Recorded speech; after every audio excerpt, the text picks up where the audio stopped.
기도하겠습니다.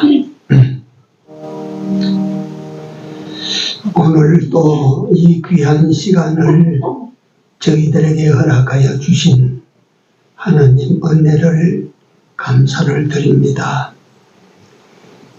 주 하나님 여호와로부터 입고 받은 은혜를 찬양하며 우리 마음으로 원하는 바를 주께 구하고 영적 양식 생명의 말씀을 먹을 수 있는 시간을 주시니 진심으로 감사합니다.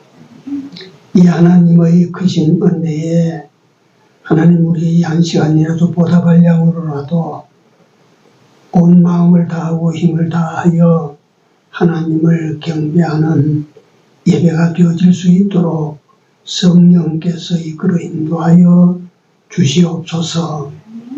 아직도 미참한 우리 형제들의 걸음을 신속히 전으로 향하게 하여 주시옵소서. 예배의 시종을 우리 주님이 주장하시고 악한 자 일체 틈타지 못하도록 막아 주시옵소서. 예수님 이름으로 기도 올려옵나이다. 아멘. 503장입니다.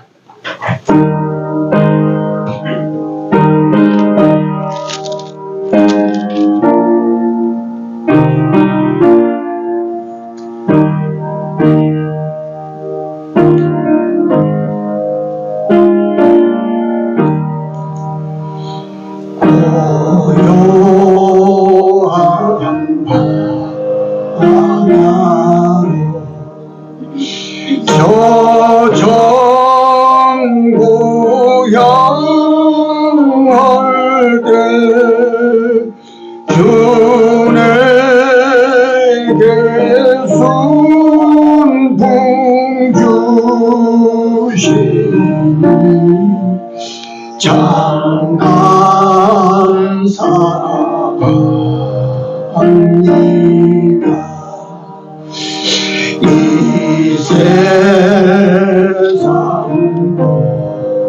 오락한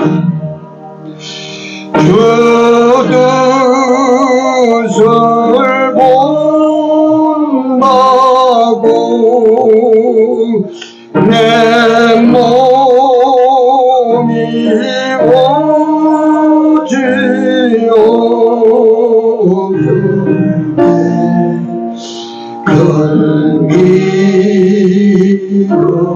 주 주소서. 아멘.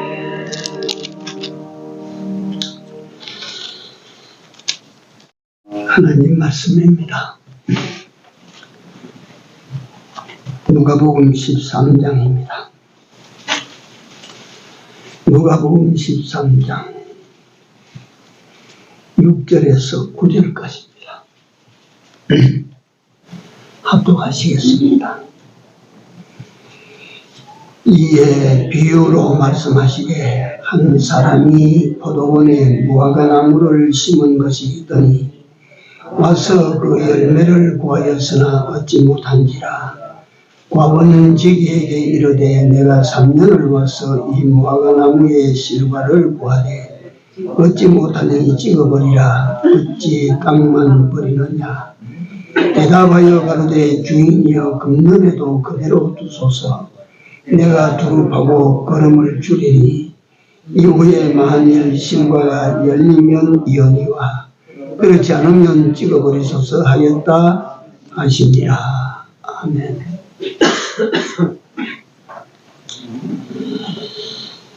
네, 나를 위한 주님의 은혜 요청이라. 그런데 그때 제목을 그렇게 달아봤습니다. 이 말씀에 들어가기 전에 앞서 좀 설명이 필요해서 말씀을 드립니다. 12장 49절에 보면 당신이 예수께서 세상에 오신 목적을 그렇게 말씀하셨는데 우리가 보고 깜짝 놀랄 말씀입니다.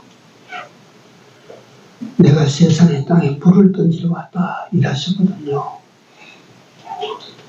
그 다음에 구할의 12장 51절에서 53절에 보시면 참 이해하기 힘든 말씀입니다. 평화를 주러 온 것이 아니고 그냥 싸움 붙이러 왔다. 부자 간에 모자 간에 원녀 간에 시부와 며느리 사이에 둘과 셋이 셋과 둘이 그저 막 분쟁하도록 하기 위해서 내가 왔다. 이게 무슨 말씀이신지 우리가 이해하기 참 힘듭니다. 그렇죠? 예수님께서 세상에 오실 때 평화를 주러 오셨다 그러는데 나는 그게 아니고 분쟁하러 분쟁을 일으키러 왔다. 사실 이 말씀을 설명하기 위한 내용이 아니기 때문에 예수님을 우리가 마음으로 영접하면 내 안에 전쟁이 일어납니다. 분쟁이 시작됩니다. 예수가 그 나라에 들어가면 그 나라 안에서 전쟁이 일어나고 예수가 그 집에 들어가면 그 집에서 전쟁이 일어나게 되어 있어요. 네, 이런 내용입니다. 그 다음에 12장 마지막 58절 59절에 거기 보면 홀이라도 갚지 않고서는 거기서 나오지 못한다는 말씀이 있습니다. 이건 죄에 대하여.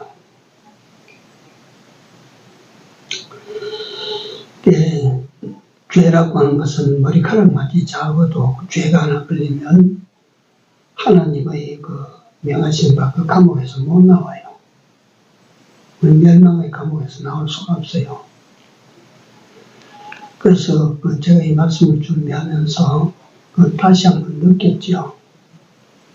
우리 죄는, 내 죄는 그 불가의 어떤 사람이 말한 것처럼 수미산보다도 더 높은데 우리는 죄의 감옥에서 나온 사람이라니까. 어떻게 그럴 수가 있었느냐. 예수께서 우리 죄값을 다 지불하셨거든요.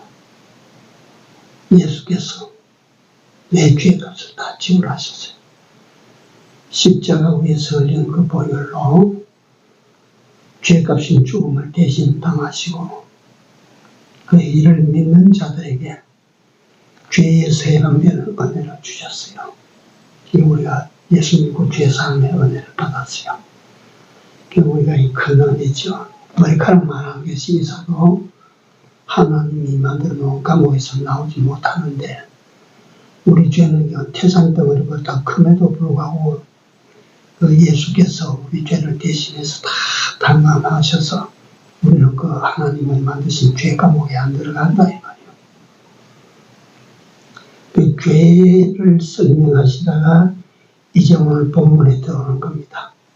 그 13장 1절에서부터 시작해서 꼭 같은 맥락에서 오늘 이 내용이 전개됩니다.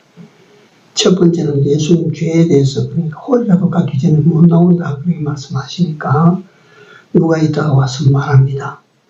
저 갈릴리 사람들이 제사를 지내는데 사람의 피를 섞어서 제사를 지낸다. 거기 갈릴리 사람이 피를 가지고 제사를 지내는데 빌라도가 그 사람을 죽여서 피를 섞어서 제사를 갖다 그렇게 마쳤습니다. 그러니까 생각하기를 아니 사람이 제사를 지낼 때에 속죄할 짐승을 잡아가지고 그 피를 받아가지고 제사를 지내러 나가는데 그 제사를 지내러 나가는 그 사람을 빌라도가 무슨 연유인지 그건 설명이 안 돼 죽여버렸어요. 그러니까 생각하기를 저 인간은 죄가 되게 많은가 보다. 제사를 지내러 가다가도 피를 들고 갔는데 죽임을 당했으니까 저건 죄가 얼마나 많아서 저렇게 죽었나. 이런 의미로 예수님에게 말씀을 하실 때 예수님께서 대답이 그 죽은 사람의 죄가 갈릴리 모든 사람의 죄보다 더 커서 그런 줄 아느냐? 죄가 더 많아서 그런 줄 아느냐? 너희도 회개하지 않으면 그와 같이 당하게 된다. 라고 말씀을 하셨습니다. 이건 뭐냐면 죄라고 하는 것은 요 조사할 만한 게 있어도 그게 죽는 거라. 그러니까 죄가 커서 죽기도 하지만 죄가 있으면 죽는다 그 말이에요. 그 다음에 예수님께서 거기 붙여서 다시 설명을 하나 더 하시기를 뭐냐면 실로암 망대가 무너져서 18사람이 망대가 붕괴됐는데 거기 치여서 죽어버렸다. 그러니까 사람들이 말하기를 저것들은 죄가 얼마나 많아서 그 참 어려운 망대가 무너지는 거기에 치여서 죽어버리나 이럴 것인데, 예수님께서 말씀하시기를 예루살렘에 있는 모든 사람들이 18살부터 죄가 적어서 그 사람들은 죄가 없어서 살아남은 줄 아느냐? 아니라 너희들도 똑같아. 다 죄인이야. 회개하지 않으면 다 그렇게 죽어. 이 말이에요. 여기 보면 회개가 다 우리가 죽음을 면하게 되는 그런 말씀으로 들리는데, 그보다 먼저 주께서 우리에게 알려주시는 말씀이 죄에 대한 것입니다. 죄. 그래서 예수님께서는 천지를 뒤엎으실 수 있는 능력을 가지고 이 세상에 오셔도, 이 세상에 오셔서 죄 문제를 해결하지 못하셨다면 예수 효력은 없습니다. 못 받습니다. 그 예수님의 효력이라고 하는 것이 가장 큰 효력 중에 하나가 그 죄의 소멸이라고 하는, 믿으면 내 죄가 소멸되는 은혜.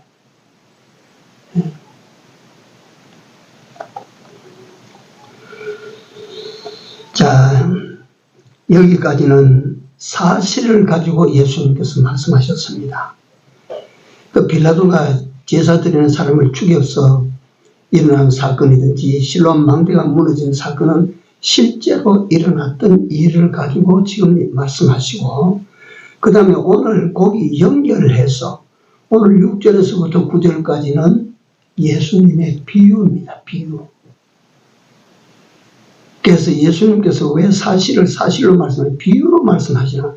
다른 성경에 보면 예수님 비유 아니고 말씀하지 아니하셨다 할 정도로 비유를 많이 들어서 설명을 하십니다. 그 비유를 왜 하십니까?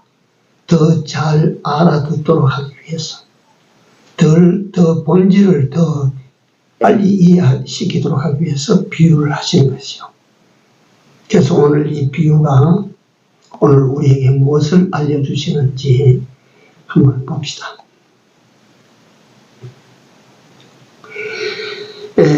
성경신학적으로 해석을 할 때 여기 보면 동산주인이 나오는데, 동산주인은 우리가 어렵지 않게 하나님이시구나 하는 것을 알게 됩니다.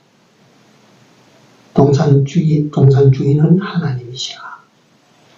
그러면 동산은 어디를 말하나? 에덴 동산이가 어디고 어디를 말하나? 그건 오늘 우리가 살고 있는 현실이라는 것입니다. 현실. 그 다음에 동산직이, 그 동산을 관리하는 자는 누구냐? 예수님입니다. 예수님. 여기 나오는 그 비유의 실제적인 그 상황들을 제가 설명을 드리는 것입니다. 그리고 열매 맺지 못하는 무화과 나무가 있는데, 이 무화과 나무도 이상한 나무입니다. 포도원에다가 무화과 나무를 심어놨어요. 그 포도원에다가 무화과 나무를 심어놨다. 요것도 오늘 제가 말씀드리고자 하는 본질이 아니기 때문에 하여간 이상하게 그 가운데 심어진 한 나무라 생각하십시오. 이런 나무인데요, 이 나무는 무엇을 가리키냐? 동산 주인은 하나님, 동산은 현실, 동산지기는 예수님, 그 다음에 이 심어진 무화과 나무는 당시로 보면 유대인이고 오늘날로 보면 세계에 다 퍼져 있는 하나님의 택하신 백성들, 예수 믿는 사람들, 교회들을 가리킵니다.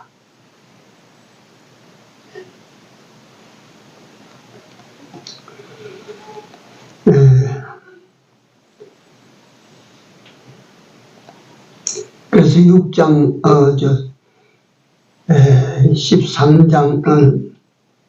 6절에서 9절에 보면 동산 주인과 동산지기의 대화인데 서로 요청하는 내용입니다.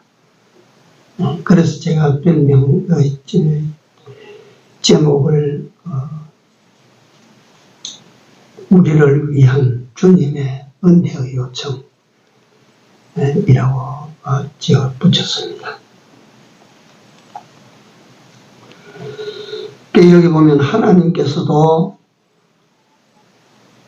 주님께 요청하시는 내용이 있고 주님께서도 동산 주인 되신 우리 하나님 아버지께 요청하는 내용이 있는데요. 이 굉장히 의미가 있고 중요하다는 말이에요. 이 동산 이 현실은 말씀드린 것처럼 이 세상의 이 현실들입니다. 살아가는 현실들이고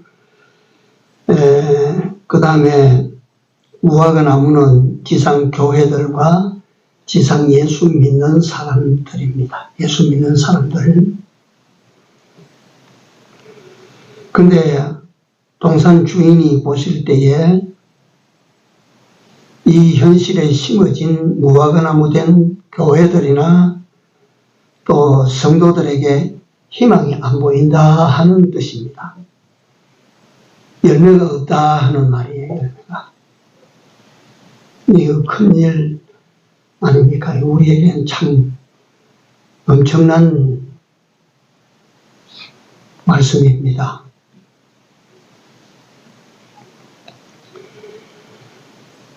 네, 그래서 동산지기에게 다시 말하면 예수님에게 이 나무에게는 희망이 안 보인다. 그러니까 어찌해야 되나?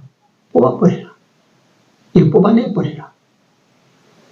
뽑아낸다고 하는 것은 뭐냐면 우리가 현실적으로 육체의 삶이 끝났다 이 말이에요.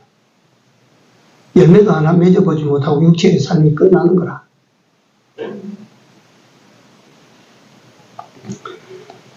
왜 시간만 허비하고 땅만 허비할 필요가 뭐냐? 뽑아버리라. 이때 예수님께서 하나님께 드리는 요청의 내용입니다. 요청. 그 나무는 다시 말하면 무화과 나무는 오늘 나를 가리키고 내가 열매 맺지 못하니까 하나님께서 보시고 저 치워버리라. 근데 예수님께서 우리를 위하여 하나님 아버지께 요청을 드렸다. 성경에 보니까 하나님 보좌 우편에서 오늘도 우리를 위하여 뭐 하신다고? 간구하시는 자시라 그랬어요. 그래서 여러분들과 내가 세상에서 이름에도 불구하고 존재하고 있는 것이 혹시 예수님의 기도 덕택이라고 하는 것을 생각해 보신 적이 있습니까? 내가 잘나서 사는 것이 아니고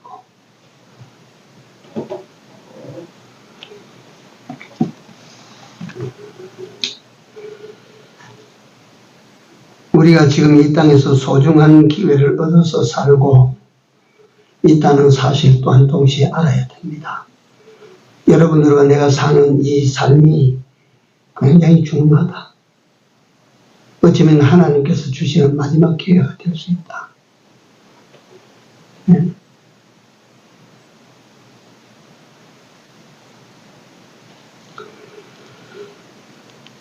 이렇게 살고 있는 것이 우리가 엄청 선하고 엄청 어렵고 엄청 잘나서 그렇게 살고 있는 것이 아니다. 나보다 먼저 죽은 사람들이 예를 들어서 먼저 죽은 사람에게 나이도 많아서 먼저 죽은 사람도 있고 나보다 나이가 적은데도 먼저 죽은 사람 많아요. 그러면 그들이 나보다 더 죄가 많아서 죽은 것인가? 응? 내가 살고 있는 것이 그들보다 훨씬 어려워서 내가 그렇게 살고 있는가?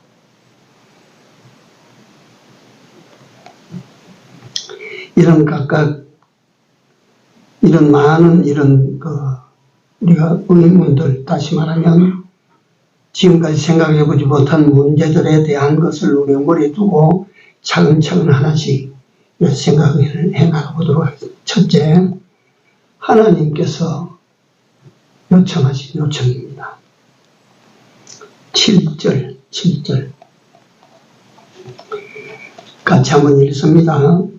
7절 과원지기에게 이르되 내가 3년을 와서 이 무화과 나무의 실과를 보아되 얻지 못하니 찍어버리라. 어찌 땅만 버리느냐. 이게 동산의 주인 되신 하나님께서 동산지기인 예수님에게 하신 말씀입니다. 요청한 거다.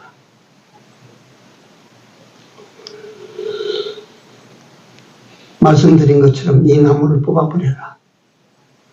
내가 3년 동안 기대를 가지고 왔다가 내가 실망했다. 희망이 없다 이제 이거는. 뽑아버려라.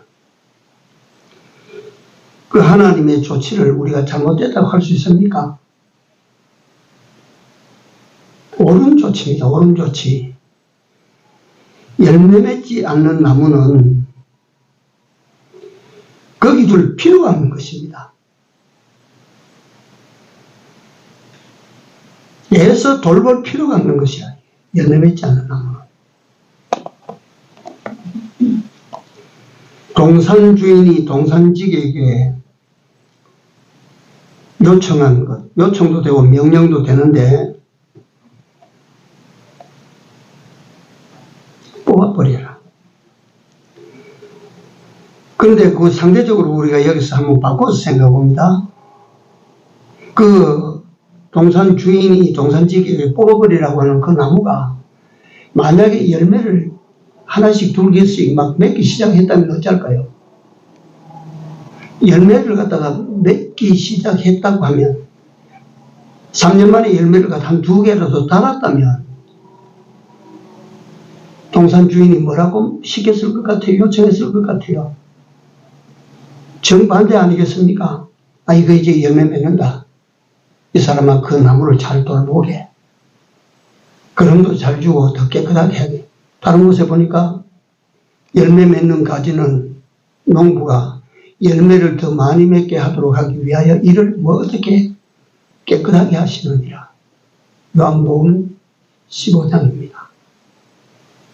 예. 그 열매를 만약에 그 나무에 열매가 한두 개 달렸다면 그 동산의 주인이 보시고 아 이거는 살려야 되겠다. 이건 더 많은 것을 줘라. 자 생각하십시오. 우리가 열매를 맺을 때에 우리 무화과나무 된 우리가 열매를 맺을 때에 하나님께서 동산 주인 되신 하나님께서 어떻게 해주신다고요? 잘해줍니다. 많이 해줍니다. 무엇을요? 세상에 살아갈 때 필요한 모든 것. 그 가지가, 그 나무가 열매를 많이 맺도록 하시기 위하여 필요한 것 다 공급해 줄 겁니다. 그거 원리 아니에요. 우리가 이런 수고하면서 동산주를 우리가 잘 살펴야 됩니다. 동산 주인이 이 나무를 심은 것은 뭐 때문에 심었습니까? 열매 때문에 심었습니다. 그렇죠. 이게 잘 따라오셔야 이게 말씀이 의미를 알 수가 있어요. 동산 주인이 동산에다 이 나무를 심은 목적은 열매입니다. 특히 무화과나무라고 하는 것을 아십시오. 무화과나무는요, 관상수로 심는 것도 아니고 제목을 쓰기 위해서 심는 것도 아닙니다. 무화과나무를 심는 이유는 무화과라고 하는 열매 때문에 심는 거지요. 오늘날 하나님께서 이 땅에 교회를 심으시고 믿는 자된 여러분들과 나를 이 땅에 심으셨다. 무엇 때문에 심었을까요? 생각하셔야 됩니다. 두 번째, 동산 주인이 몇 년을 기다렸어요? 3년을 기다렸습니다. 3년을 왜 기다렸어요? 무엇 때문에 3년 기다렸어요? 열매 때문입니다. 여러분들과 나를 하나님께서 데려가지 아니하시고 이 세상에 여기에 두셨다. 무엇 때문에 줄 아십니까?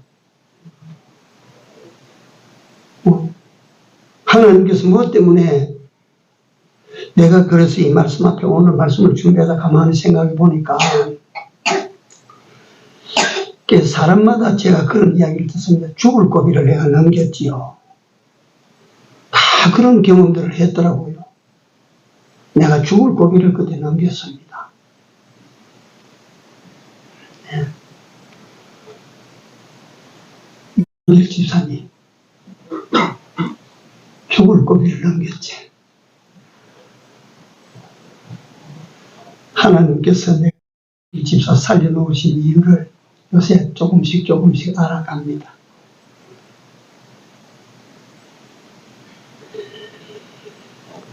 그거 죽을 사람인데 안 죽고 살았어. 나요, 정말 그런 고비를 내가 겪었어요.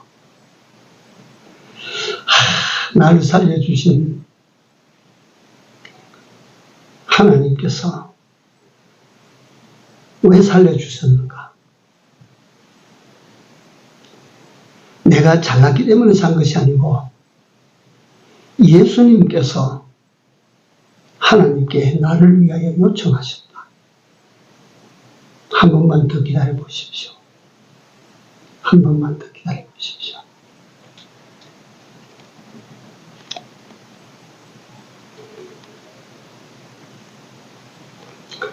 (3년을) 기다려 주신 이유가 열매 때문이었습니다.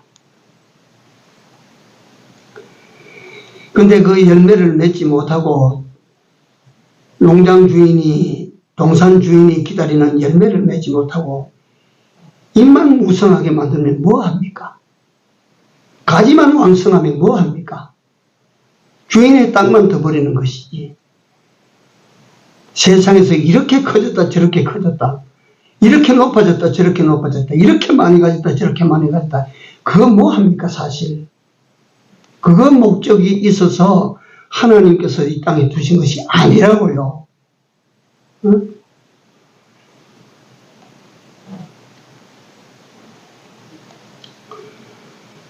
깨의 열매라고 하는 것은 성경 곳곳에서 열매를 많이 말씀하시는데, 우리 인격적인 열매도 있습니다. 신앙적 열매도 있습니다.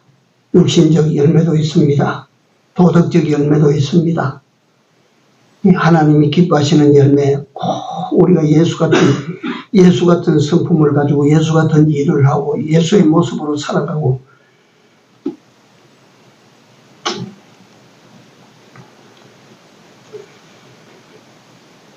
그래서 우리는 농부가 거기서 나무를 심었는데 이 나무에 대해서 알아본다 이 말이요.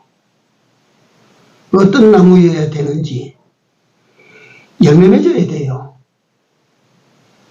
하나님께서 나를 기다려 주신다는 사실을 내가 알고 살아야 돼요. 무화과나무, 다시 말하면 오늘 우리 인간의 오산들 알아야 돼요. 시와 때를 따라 여러분들과 나에게 은혜를 주시는 것은, 시와 때를 따라 여러분들과 나에게 하나님께서 복을 주시는 것은 뭐하라고 주시는 거예요? 열매 맺으라고 주신다 이야. 아이고 내가 이번에 이런 은혜를 입었습니다. 아이고 이번에 내가 이런 복을 받았습니다. 뭐 때문에 그런 것을 주시는지 네가 알아야 된다.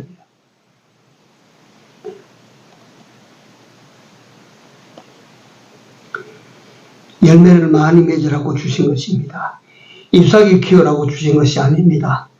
줄기 왕성하게 뻗으라고 주신 거 아닙니다. 열매 맺으라고 주신 것이에요. 이 나무는, 이 지금 현재 여기 우리에게 보여주는 이 나무는 주인의 소원과 주인의 목표를 잊어버린 나무입니다. 주인이 뭘 소원하고 있는지, 주인이 무슨 목적으로 나를 갖다 세상에 냈는지 이걸 모르는 나무예요. 이렇게 모르는 나무. 두 번째, 이 나무는 주인의 자비와 주인의 오래 기다리심을 못 깨달은 나무입니다. 내가 주님의 자비 덕택에 내가 살고 있고 주님의 기다려주신 덕택에 내가 살고 있다는 이걸 모른다. 우리가 이걸 깨달아야 돼. 이걸.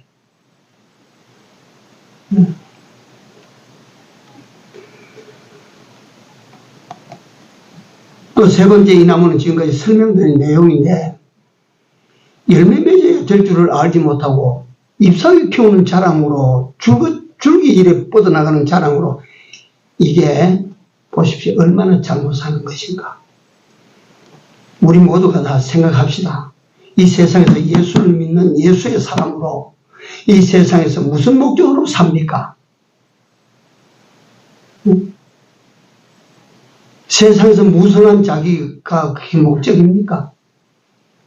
장대한 자기가 목적입니까? 아닙니다. 그 잘못 생각하는 거예요. 그래서 이 동산 주인이 요청한 것은 이거 뽑아버려라. 이 나무 이거는 쓸모가 없다. 뽑아버려라. 열매 맺을 가능성이 있다. 3년이나 기다려줘도 이거 열매 못 맺는다. 앞으로도 못 맺는다. 뽑아라. 여기에 대하여 두 번째 동산지기의 요청이 나옵니다. 동산지기. 하나님께서 그렇게 말씀하실 때, 하나님께서 나를 그렇게 보실 때 나를 위하여 변론하시는 예수께서 하나님 아버지께 뭐라고 요청을 했느냐, 그거예요. 은혜라고 하는 것은요, 여러분, 우리가 은혜라고 하는 것은 공자백이다. 우리가 다 그렇게 합니다. 근데 은혜는 뭐냐면 이러함에도 불구하고 저러함에도 불구하고 내게 좋은 것을 주실 때 그게 은혜입니다. 내가 죄인임에도 불구하고 악한 자임에도 불구하고 불순종자임에도 불구하고 거역자임에도 불구하고 하나님께서 나를 살게 하신 것은 하나님의 은혜라. 하나님의 은혜라. 8절 9절에 보면 8절 9절 다시 한번 우리 같이 읽어봅니다. 이거 예수께서 하나님 아버지께 요청하는 요청이란 말이요. 같이 읽습니다. 대답하여 가로되 주인이여 금년에도 그대로 두소서. 내가 두릅하고 걸음을 줄이니 이후에 만일 실과가 10년이거니와 그렇지 않으면 찍어버리소서 하였다 하시니라. 예수님께서 우리를 위한 요청이야. 열매를 지금까지 매달지 못하고 있는 우리를 위한 요청이야.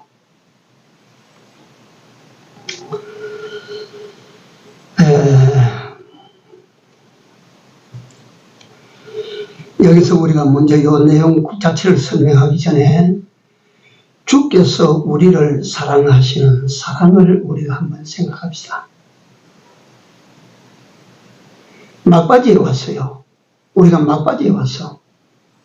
막다른 골목에 딱 도달했는데 우리가 누구 덕택에 사느냐면 주님 덕택에 산다 이 말이에요. 쉽게 말하면 요한복음 13장 1절에 보시면 유월절 전에 예수께서 자기가 세상을 떠나 아버지께로 돌아갈 줄을 아시고 세상에 있는 자기 백성을 사랑하시되 어떻게 사랑했어요? 끝까지 사랑하시니라. 예수님의 사랑이 끝까지 사랑하시는 게 보입니까? 무화과 나무의 종말까지 사랑하시는 거예요. 지금. 이거 뽑아버려라.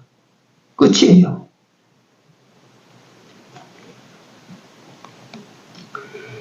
이 주님의 요청은 첫째, 무화과 나무의 생존을 위한 요청입니다. 살려봅시다. 살려줍시다.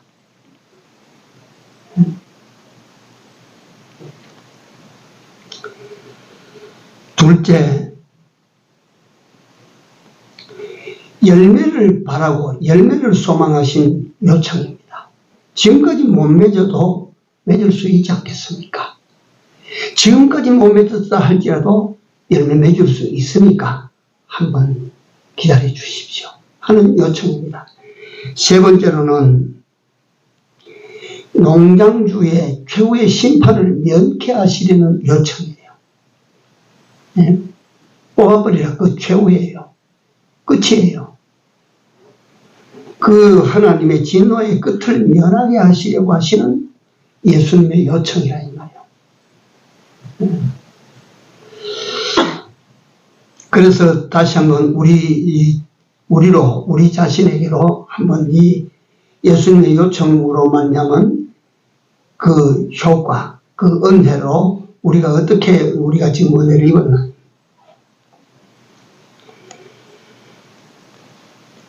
열매 없이 주인의 소유만 흡입해 왔음에도 불구하고 내가 오늘 이같이 살고 있다. 내가 잘나서 사는 거 아니다. 내가 명줄이 길어서 사는 것도 아니다. 내가 무슨 다른 이유로 내가 세상에서 이게 사는 것이 아니라 이걸 우리 모두가 다 깨달아야 될 것입니다. 열매가 없었음에도 불구하고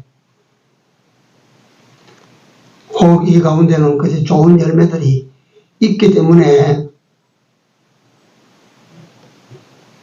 동산 주인이 잘 가꾸어라 이래서 우리가 그 손에서 길림을 받은 우리도 있어요. 없는 것이 아니고.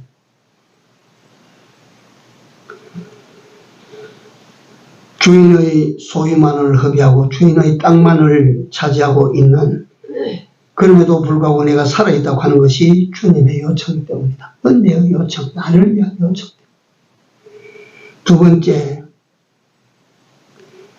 지금까지 열매 없이 그같이 살아왔을지라도 남은 때 열매를 맺을 수 있는 희망을 보셨다는 것입니다. 우리가 지금은 이래도 앞으로 주를 위하여 어떤 사람으로 살게 될지 우리는 모릅니다. 하나님께서 은혜 주시고 하나님께서 성령으로 역사하시고 하나님께서 우리에게 축복하시면 큰 일도 할 수가 있을 것입니다. 네, 좋은 일 많이 할 수 있을 것입니다.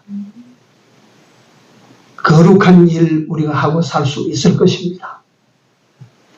이건 무슨 뜻이냐면 우리 주님께서는 우리를 향한 희망을 놓치지 않는다는 것입니다. 나는 너에게 희망을 본다. 이런 주님이시기 때문에 우리가 이런 주님의 은혜로 말미암아 살아있어요.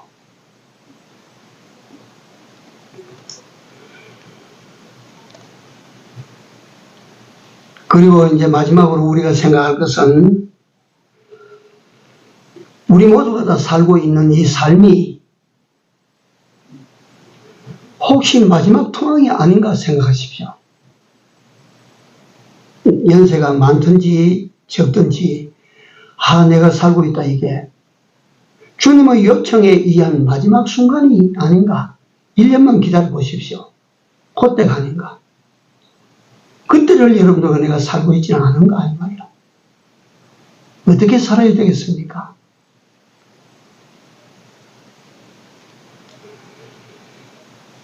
이를 위해서 지금까지 열매가 없음에도 불구하고 잘 들어보십시오. 이게 참 그냥 제가 전하고 그냥 들으시지만 이 내용을 그냥 흘려버리면 안 될 것 같아요. 정말. 지금까지 열매가 없었음에도 불구하고 주님께서 더 은혜를 주신다. 뭔가를 주신다. 축복하신다. 이게 뭐 때문에 축복하시는가 이게. 뭐 때문에 은혜를 베풀어 주시는 거예요 이게.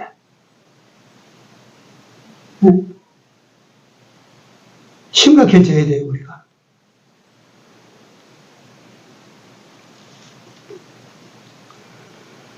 그래서 우리는 그저 마지막 주님의 기다림의 시간 속에 마지막 시간이 혹시 될 수 있는 이때를 내가 사는 것이 아닌가. 내게 주어진 모든 은혜들은 주께서 내게 마지막 희망을 걸고 그걸 내다보시고 열매를 맺도록 하기 위하여 요만한 건강도 주시고 요만한 물질도 주시고 요만한 자유도 주시고 이만한 것다 힘도 주시는 것이 아닌가. 이걸 생각해서 우리는 열매를 위하여 살아야 됩니다. 열매 맺는 삶을 우리 다 삽시다. 주님이 보실 때에 기다리시는 그 열매, 주님이 기뻐하시는 열매, 성령의 9가지 열매도 나오고 또 여러 가지 신덕, 이런 신덕의 열매들이 있지 않습니까? 열매를 매달아야 돼요. 그 열매가 없으면 안 돼요. 그 열매 맺을 때 주님께서는 더 많은 것을 주마고 그게 우리에게 주신 축복의 약속 아닙니까? 이 세상에 살아있는 동안 하나님께서 기다리시는 열매 많이 맺고 열매 맺도록 하시기 위하여 또 그 농부 대신 예수께서 우리에게 주시는 은혜 풍성히 받는 우리 되어 살기를 우리가 소망하고 기도합시다. 기도합시다.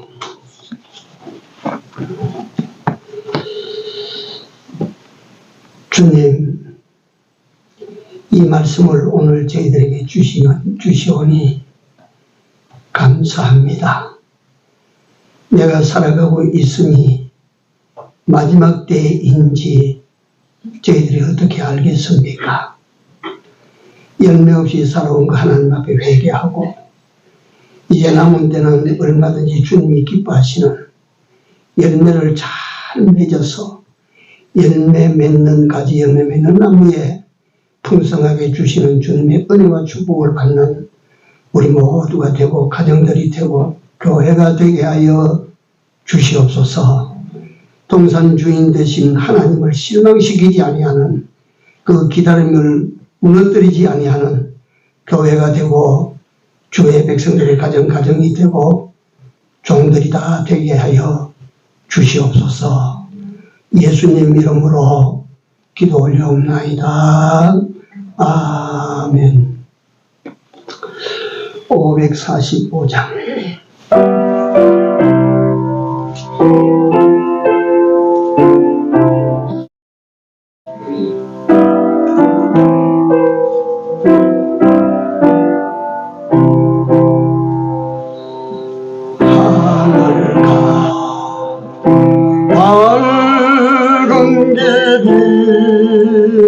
내 앞에 슬픔이 많이 보고 늘 고생하여 하늘 영광 밝으니 어두운 그늘 해지니 예수 공로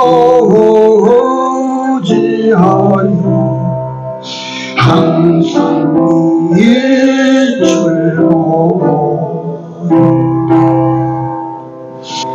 내가 천성 바라보고 가까이 왔으니 아버지 영광집에 가실 맘이 있도록 나는 부족하여도 영접하실 터이니 영광 나라 계신 우리 구주의